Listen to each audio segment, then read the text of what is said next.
What's up guys? Good morning. Early morning today, this Sunday. I missed videos yesterday, just was taking care of the family, but hopefully you're having a great morning so far. It's almost 4 a.m. here, so back at it super early. Gonna have some more updated videos later today on this channel, so stay tuned for that. But in today's video, we're gonna be talking about Mullen stock. Yes, this is the first green week as of last week since April 10th, which is absolutely insane. It's been about 3 months of straight red weeks, straight downtrend for Mullen. It's been pretty much impossible to trade this stock, except recently I made in my last video, I ended up bringing my cost basis down and actually increasing my share count and basically collecting more free shares. So if you want to learn more about that, join the Patreon down below, $7 to $10. Not sure what exactly is available still today, but check the links. We also have a private Discord if you want to be a part of a great community with a lot of smart people that also bring their skill set to the table. So I'm gonna show you something that I found on Twitter that I thought was very interesting. I'm also gonna show you the weekly time frame on the charts. Before I do that though, don't forget to drop a like. I would always appreciate that. Think about subscribing if you're not subscribed yet.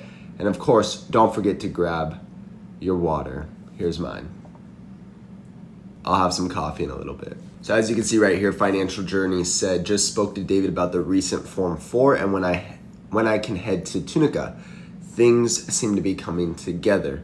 And then Achilles actually posted, David is not accepting the Form 4 Performance Award per Cal and Mullen Space tonight. We love the new David. Now I wasn't in the space at all, the space call at all. Let me know down below what you thought of the space call and any other news that you would like to share with everyone. But this is pretty awesome, right? I mean, it's a good thing that David isn't accepting those shares. There's no reason he needs more shares. He sold plenty of shares already, so he really needs to start making the right moves to show that he's here for the people. I mean, his salary is more than what the company brings in revenue. So it just doesn't really make a lot of sense. So he really needs to get his priorities straight and get realigned with really, his goals, the company's goals, but really also his shareholders' goals, in my opinion, because we've had his back this whole time. So again, I'm in this until production, and that should be this month. So we should start getting some news about production for the Class 3, at least in the month of July. We now know from what David has said from the interview that the Class 1 manufacturing will start in August, which is a big deal because that is the one thing that I'm really interested in is the Class 1. We also have the RRDS, chose them as their exclusive provider for Class 1 vehicles, and we know RRDS works straight with the government. Now there are some things you want to pay close attention to, especially on a weekly time frame. You can see right here, just straight downtrend, right? But we have this little green candle, which was last week, so we closed green, and it looks like maybe we have finally found a bottom.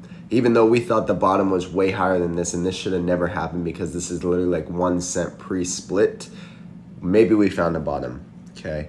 So the first thing you wanna look at is the stochastic right here. It is finally curled over. You can see the blue line has crossed the red and we are heading up. Usually, every time this happens, we tend to run, okay? So just looking at a chart type of perspective for the stock, even though it's hard to do that, from what we have done before on a weekly time frame, every time the stochastic is curled up and we have a green week, we tend to run. So we'll see what happens this week and the following week, but it could get very exciting, especially with production right around the corner. But the other important thing I want to show you is the RSI. So the RSI has been crushed on the 4-hour, the daily, the 1 hour, all of it, right?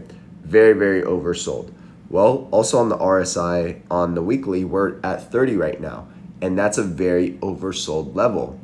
But the important thing is it looks like we're creating positive divergence. What is positive divergence? It's when the RSI is making higher lows, but the stock price is making lower lows. So usually this is a bullish indicator. Now we'll see if this actually comes into play. We could probably talk about this in about a month or maybe 2 or 3 months, and then we can really tell like, okay, this was the right move. Now I do think Mullen stock will move up from here. I don't think we're just gonna crash to like 5 cents next or anything like that. I think it's time for this thing to finally move up as long as production goes the way I believe it's gonna go. So it will be an interesting week, but let me know what you think down below. Of course, hope you enjoy your Sunday with family, friends, whoever it might be. Don't forget to stay grateful, and we will see you on the next one.